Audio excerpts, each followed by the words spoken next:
Hi, I'm going to talk about something very important in order to know English language.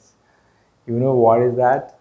That is during simple present tense usage, we have to bring sometime s or es after the verb based on the subject. Subject means the start of the sentence. I go to school. I is a subject here. So he goes to school. He is a subject here. Then I am using goes. We are not using go to school. We are using he goes to school. Why is that?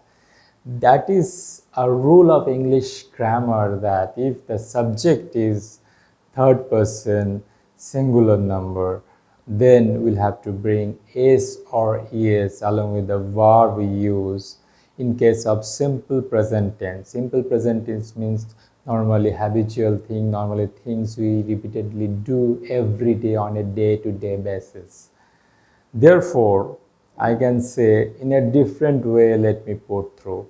I can say if the subject is singular, except I, everywhere I'll have to bring s or es after the verb. For example, he goes to school. Sham does the homework.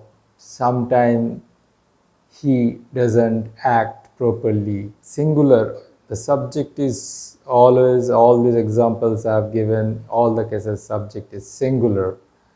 As and when it is plural, it will be they go to school, we do the work diligently.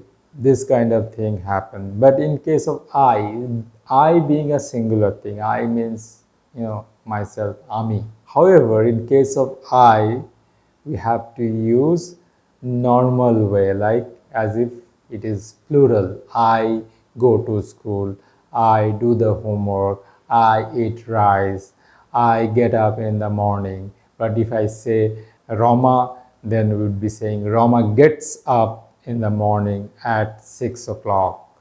All right, so this way we can put through, so it will be easier for you. So let me rephrase it once more. If the subject is singular except I, everywhere will have to bring s or es after the verb in case of simple present tense. Whereas if the subject is plural, we will not be bringing any such thing. For example, we go there, they come to our house, and I go there, I come to my house returning from school.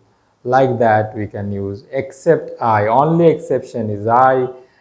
Thereafter, everywhere, if singular subject, we will be using s or es. If plural subject, we will not be using s or es. Exception is I. The problem is solved. Thank you so much for listening to me. Bye bye.